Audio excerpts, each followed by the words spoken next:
Be'ezrat Hashem, today we are going to continue with our Kosher Kitchen, class number 12.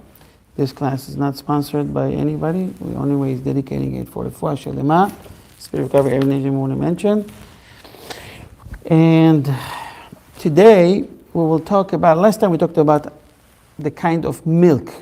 There's something that's called, milk is chalav.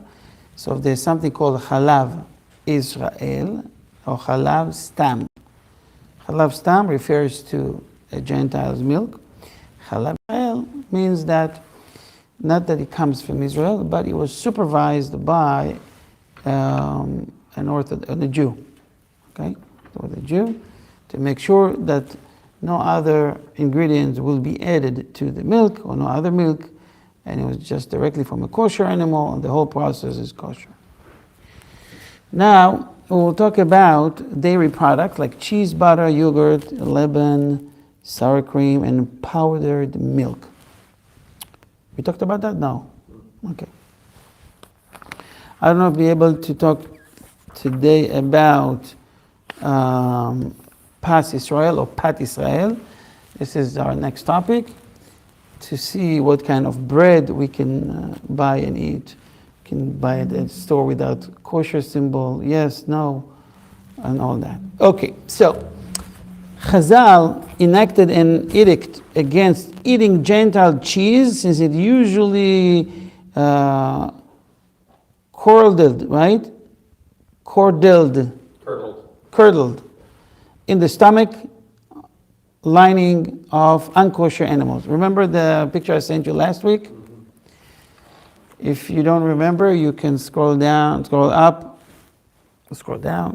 the WhatsApp message we got for last week, and you can see the pictures.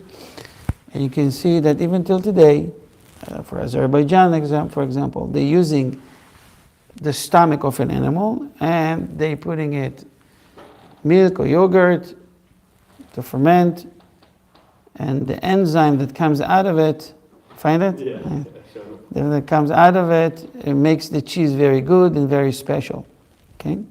So Chazal enacted an edict against eating gentile cheese, since it usually curdled, right, in the stomach lining of an unkosher animal. Even if one knows that a certain cheese is made entirely with vegetarian ingredients, it is still forbidden for consumption by this edict. However, if a Jew watches the entire process of cheese making from the time of milking on the cheese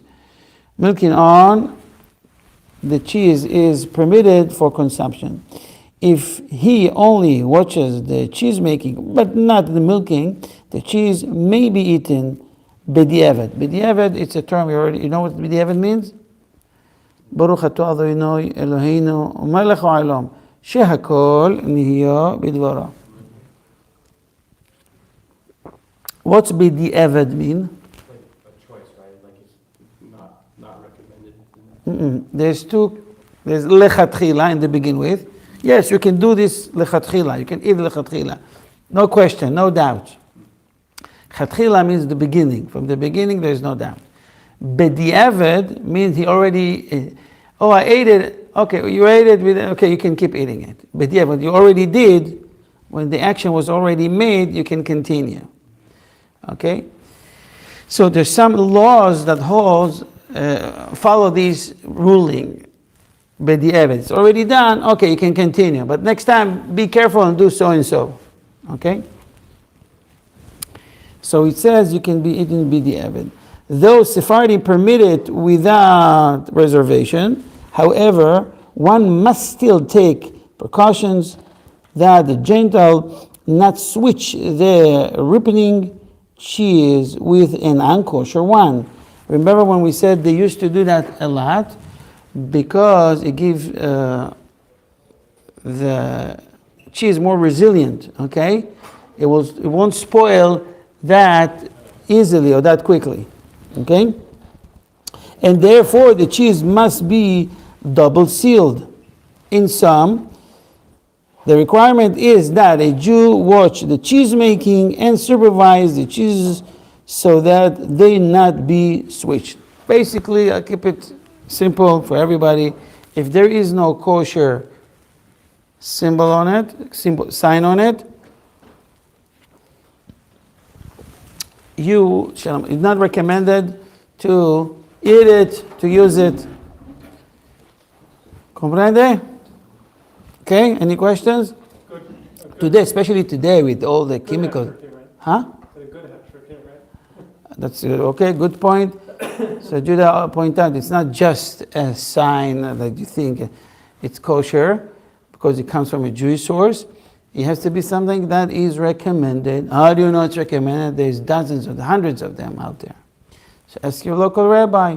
Sometimes I don't know the answer, so I would ask the local vaad. They're familiar with all the symbols. Sometimes it could be a really good kosher vaad from Canada or from England. I'm not familiar with all the signs. There's hundreds of them, okay? So it's better to ask. Nowadays, it is just as forbidden as ever to buy gentile cheeses, even though cheeses are usually set with chemicals. Some of the chemicals are of animal origin. Okay, others are so powerful that they can set milk mixed with unkosher additives. And even if neither of these is the case, an edict made by Chazal, what's Chazal? Sages, remains in force forever. Gentile Lebanon, which also set, is forbidden as well. Everybody know what Lebanon means? Leben? Yeah, it's kind of like cheese. Like a cream cheese. It's strained yogurt. So it's a little bit harder. It's thicker, if I remember correctly. Like Greek yogurt, something like that. In Israel, we call it Lebanon, right? Oh, yeah. Eshe Lebanon. Eshe, it's more liquidish. Lebanon is a little bit more thick. Okay, gentile sour cream and yogurt are forbidden for consumption unless it is known for sure that they have no forbidden admixtures. Today it's very easy to make yogurt. Lately I started to make yogurt at home. I'm very happy with that. It's a very easy process. You just take a milk, you mix it one time. You buy your favorite yogurt. So I got the one that has like 6 probiotics, something that is really good, and not with flavor. That's a regular one. And you take a few 4 or 5 spoons, you mix it, you let it sit for 24 hours. Next time you come, it's yogurt. And you always keep just the amount. And I made usually 1 gallon. I can give you more details after class. You want to do? It's the healthiest thing. You can drink the whey that comes out of it. Okay, this water it's good for cosmetic. It's good for many things. And you're making your own yogurt fresh, and it's amazing. It's amazing. So it's something easy to do. Say that your friend that is a Gentile make that easy yogurt. Can you eat from it? I just described something that's very easy to do. No. And by the way, the more you let it drain, it could be Lebanon, and then it becomes cream cheese, and then the more it becomes even feta cheese. It becomes harder and harder, and the more you let it sit and take the liquid out of it. So basically, if the dishes are kosher and the ingredients are kosher, there shouldn't be any problem. You were there, you watched it, you bought it at the store, a kosher milk, kosher process. Why not? Unless you're sleeping at his house, watching him 24/7. Well, some sharing apartments. Yeah, we have here in the class, in the show, people that sharing an apartment, 2 or 3 people living together. Okay? So is this guy making wine, he's making yogurt, so wine, obviously. It's a pretty big apartment. He's making other stuff that you smoke also. I don't know. This is also not recommended. But the yogurt, what's about the yogurt? So the yogurt should be okay, right? If you watch it and you know it's okay. Someone ask a question? Elena. Yes, Rabbi. If somebody's, like, if I'm working in my kitchen and if somebody's helping me out, it is fine, right? As long as it's in my Right, kitchen. we will study this halachot, but in general, a Gentile can, there's no problem that he will cook for a Jew, but under some rules, under some we will study it, we'll see, okay? Okay, thank you. There are things you need to do, involve, and when we get there, I think I might be able to answer your question in full. In general, the answer is yes. Yeah. Okay, so if gentile is at their home, you shouldn't eat it, correct? I was not there. I didn't supervise. I don't know about anything about the dishes. Maybe used it for meat before that. Maybe use it. I don't have a clue. My house, my dishes, or dishes that I know I'm familiar with. I mean, I'm supervising, right? Okay. Some find additional support for this in the verse of Kiagoti mipnei ha'af ve'hachema. Of course, these prohibitions apply to dairy products produced by Gentiles or sold by them in open containers as at daily counters. Dairy products produced by Jews and packed in sealed containers may be bought from Gentiles merchants, okay, as a supermarket, for example. Okay, what about cottage cheese? According to Rav Moshe Feinstein, cottage cheese is not included in the edict against Gentile cheeses, since it is set without any agent, unlike hard cheese. So it seems like cottage cheese, we are more lenient. Okay? Still, Gentile cottage cheese should not be permitted for consumption publicly. All right? What about butter? You know butter? A lot of people making butter at home. Huh? Butter is also very easy to make. Very easy to make, correct. Gentile butter is not forbidden by any special edict, since unkosher milk cannot be churned, like stiff. Yeah, like it. Yeah, churned. Thicken. Yeah. Nevertheless, one must check for admixtures of animal fats added to have the butter set and improve its flavor. So basically, if you go to a supermarket and you see it says on the packaging 100% butter, no additives, not a problem. Or salted cheese and butter, you look at the ingredient. It says additives, salt, only salt, should be okay. Okay. When it comes to flavoring and all that, that's a different story. Okay, so it doesn't have to be a kosher or supervised butter. Therefore, in places where there are special machines for making butter and there is no fear of admixtures, it is permitted to buy Gentile butter, and doing so is perfectly acceptable. There are communities that forbid Gentile butters even when no animal fats are added to it, though. Some countries where the government enforces laws about food ingredients and where there is therefore no fear of admixture, including the US, England, Switzerland, and Holland. And not all countries forbid the inclusion of animal fats, however. Some will add and they don't have even to report up to certain percents. 2, 3, 5%, 10%, they don't have to. Above that they can. I think in South America. Not sure what was it, where was it? I read about that. I don't remember the name of the country. So in America, because government enforce strict laws and you can lose your business and spend the rest of your life in jail, it's not worth it for them to add something without, reporting on it. So therefore, you can feel comfortable here in America to buy butter without a kosher supervision at all. Obviously, if you have one with and one next to it without, take the one with, just to cover all opinions, according to all opinions, right? Even if it costs a little bit more. Margarine. What about margarine? Margarine.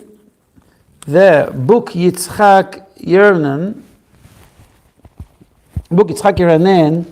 deals with it at length and writes that it should not be permitted anywhere unless it is fully known that no unkosher animal or fish fats are included, and that the machine in which it is made were cleaned and kashered properly by boiling water before its production. Kashering is necessary since the production of margarine can often include a certain proportion of unkosher fats without the law objecting or requiring any indication on the label. Okay, butter, yes, margarine, a problem. Because margarine is not a butter, it's an additive of many. Okay, now, what about what we call avkat chalav? You know what chalav means? What is avkat chalav? Avka is a powder. Avka, it's a powder. Or dry milk, what they call it here, okay? Powdered milk also. What it says? Powdered milk? Powdered milk? Powdered milk, yes. Powdered milk, okay. Powdered milk as well. So number 11. The Achronim are of different opinions about whether powdered milk, Yaakov, such as baby formula, okay, is in the same category as liquid milk, or whether it was never included in the original edict. The general conclusion is that one may use gentile powdered milk, this is unkosher milk. Again, unkosher milk does not churn. Is that right? Churn, and cannot be properly powdered. Isn't it amazing, by the way? Why only the kosher animal? Only from kosher can be churn. Camel? No. Pig? No. There are also, what do you call it, breastfeeding? No, don't, what do you call it? Don't call it breastfeeding. They nurse the young, okay, fine. Maybe it's also a way to check if the animal is kosher. If you find something split hoof and you're not sure about it, take the milk, test it. Hey, I come up with a let me write it down. What's scary is you try to churn some kosher milk in it. That's called geniusy. Write it down, guys. Okay. Huh? Your famous rabbi. Okay. Churn cannot be properly powdered. Some authorities forbid it. Forbid it though, since it is usually has an unkosher preservative added to it. Any powdered milk without unkosher preservatives should be permitted. So again, powdered milk, no additives, kosher, even if you don't have the kosher sign on it. Any powdered milk without unkosher preservative should be permitted. Therefore, however, Rav Moshe Feinstein was of the opinion that one should be stringent about powdered milk and not use it if it is Gentile origin. Okay, so you see that Ashkenazim are more strict about it.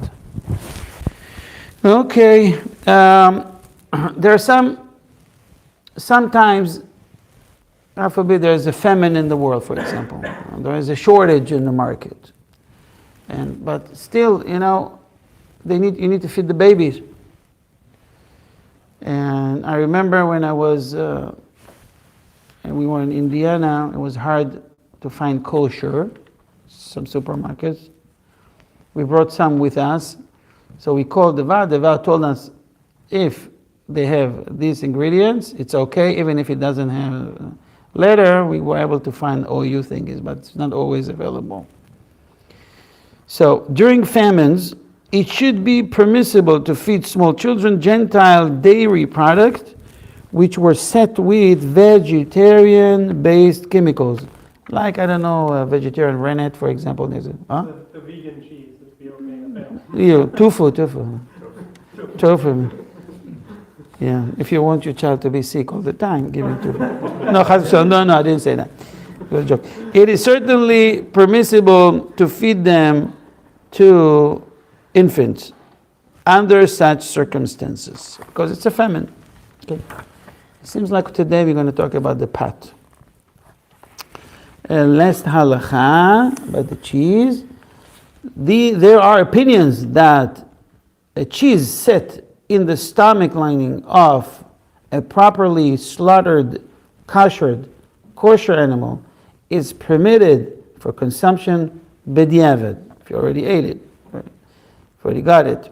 Since there is always 60 times more milk than meat, and it does not fall under the edict against gentile cheeses.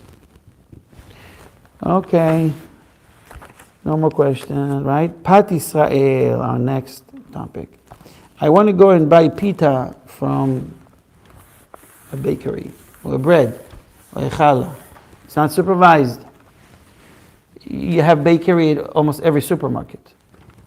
Okay, I want to buy, what do you call it, beans? No beans. Baguette. Baguette is easier. Baguette, the original baguette. We'll see it later. Or you can even buy it sometimes without any kosher supervision. But let's say the bean, what do you call it? The bean for the hot dogs? What do you call it? Bun. So the bun, or whatever, other product, cookies, cakes. All right? Can I buy it in any supermarket? Okay? What do you expect to have? Powder, I don't know, flour, sugar, milk, or if it's non-dairy, eggs. So far, so good, right? It's only kosher ingredients. What could be, I don't know, what else? It could be water, salt, yeast. Sugar. We say sugar. So, but it's not exactly like that, because today it's not like it used to. Many years ago, they made with very simple ingredients bread. Today they're adding more chemicals and more stuff and more fat from animals or fish. They wanted to have a longer shelf life, whatever the reason. Chazal forbade. We're going to talk about Pat Yisrael, or Pars Yisrael. Chazal forbade eating bread baked by a Gentile, even if it does not contain any unkosher ingredients, because of the risk of doing so leading to intermarriage. The fear is of the customer arranging a marriage with a baker's daughter. So when you read the titles, it sounds funny, right? What do you mean? Let's get to the, but think a little bit above that. When you were invited to someone's house and they give you food, and now you think about all the restrictions, you don't even go to his house. Okay, let's meet in the office. Let's meet outside. Maybe come to me. You know, it's a different ballgame. Then everything is permitted. Just go ahead, eat the bread, and eating together brings closeness. So now you know the restrictions. You avoid going to people's house because you can't eat there. And it happens. Our Chazal made this edict for a reason, because it happens. People become close, especially partners, business partners, and it was intermarriage. It was a big problem. The edict against Gentile baking refers specifically to bread or baked goods made from the 5 types of grain. Who knows the 5 types of grain in Hebrew?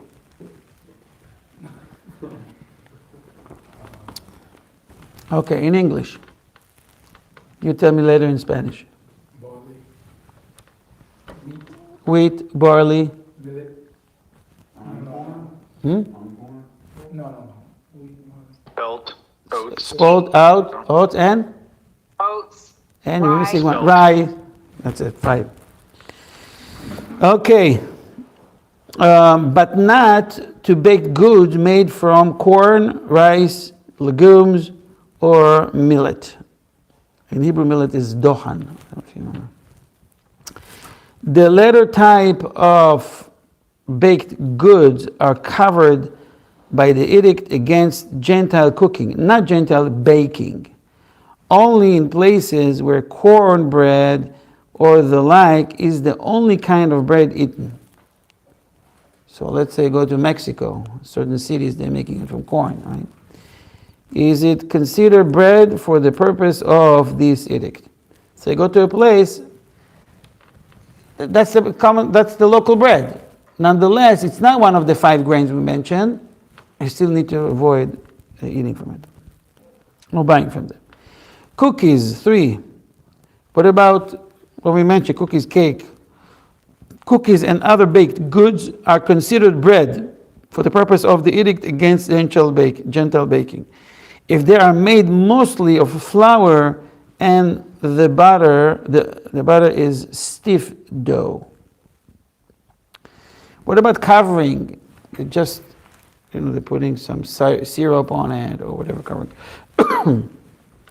If gentile baked goods are prepared with filling which is covered by the edict against Gentiles cooking, then the whole product must be treated as a case of Gentile cooking. Since the stam, what's stam means? Stam, the taste, right? Stam of the filling gets absorbed into the dough. This could apply to potato, borrecas, according to those, like empanada, those who includes potatoes in the prohibition against Gentiles cooking. What if I just want to buy the dough? They make a dough, and I just want to take the dough, take it home, and make pizza out of it. So dough kneaded and prepared by a Gentile, but baked by a Jew is Jewish bread and may be eaten freely. Obviously, under the condition that we know the ingredients that they made the dough with, right? So just the dough. It's not a problem, and you can buy it today at many stores, right, as a base for whatever. What about not buying from a private person, buying from a commercial company? There's no fear of intermarriage. It's not a person that I'm buying from him or sitting with him to eat or drink. I'm buying from a big company.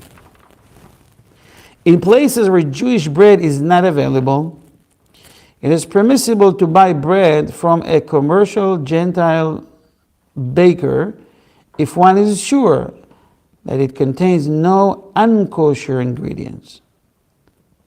Simple, right?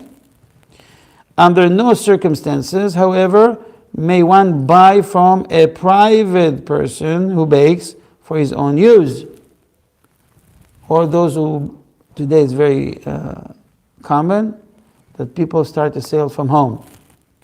Okay. The distinction is that there is normally no risk of a personal relationship developing in a commercial setting as there is in a home one. Someone want to ask a question?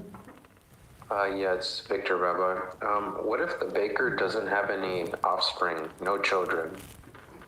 It doesn't matter.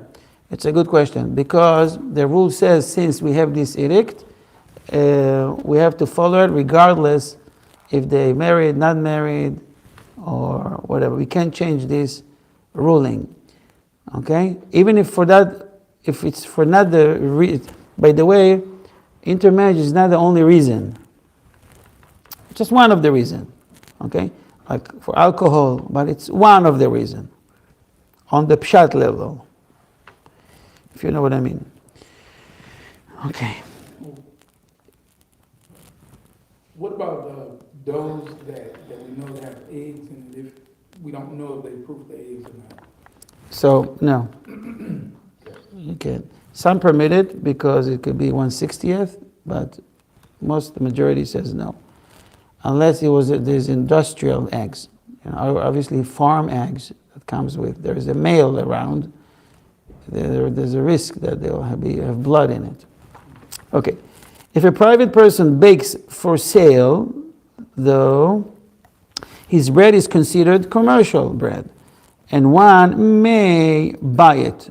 By contrast, it is permissible to use bread baked by an apostate Jew, or one who is a Sabbath desecrator, since marrying his daughter is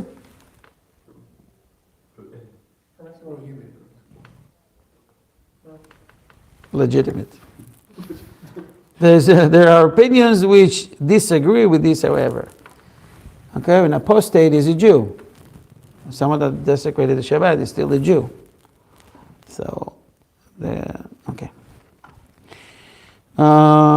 What if the Gentiles' bread quality is higher than the Jewish bread?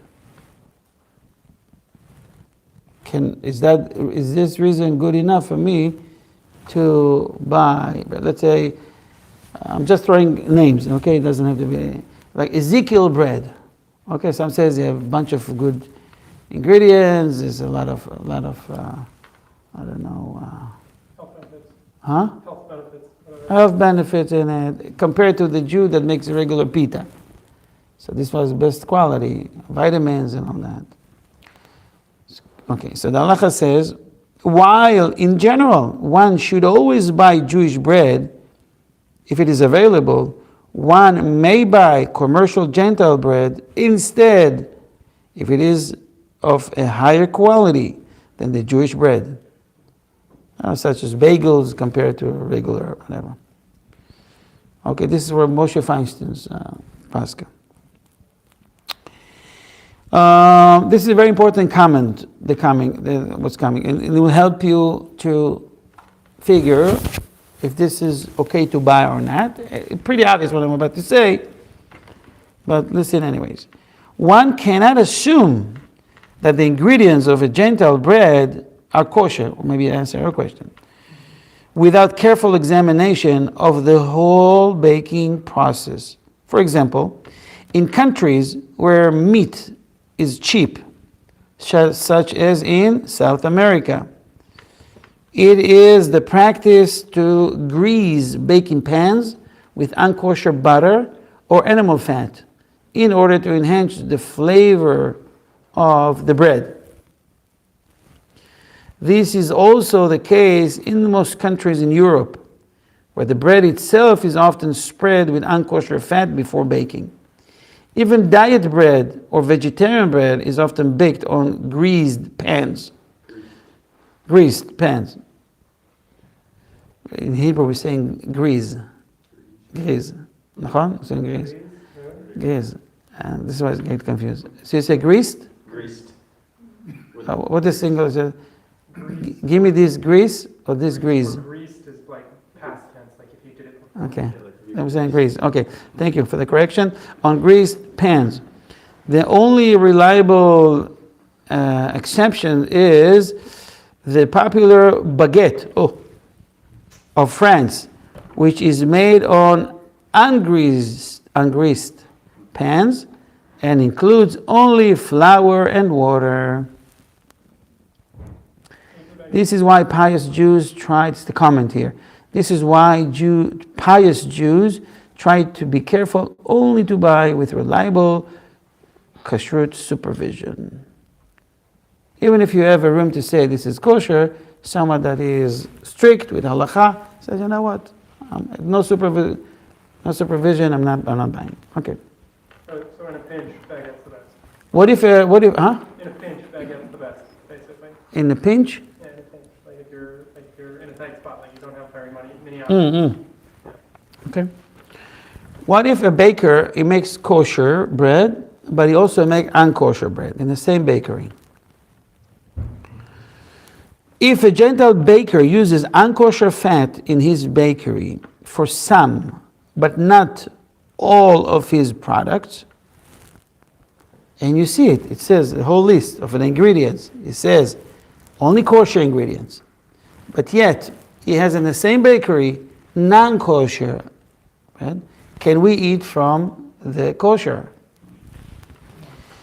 Again, if a Gentile baker, uses unkosher fat in his bakery for some, but not all of his products, one may not buy any of his goods, not even bread with no fat in the recipe at all. Fat, kosher or otherwise, always gets mixed into dough somehow during kneading or baking in sufficient quantity to add flavor. If it is used on the premises, no matter how careful one is, there is an opinion that the giant factories and bakeries in existence today are an exception to this rule. And that by checking the conditions, one can perhaps permit the consumption of fat-free bread, even if the factory also produces bread with unkosher fat. The reason is because there's a lot of allergic people today that even a small residue of leftover is in it, they can get sick from it, and the factory will be sued. So they are cleaning the lines thoroughly, and the machines and everything, or they do it in a separate area. It depends on the quantity. So this is why we have room to be lenient when it comes to large factories. Okay, versteht? Okay, I think we're going to stop here for today, because the next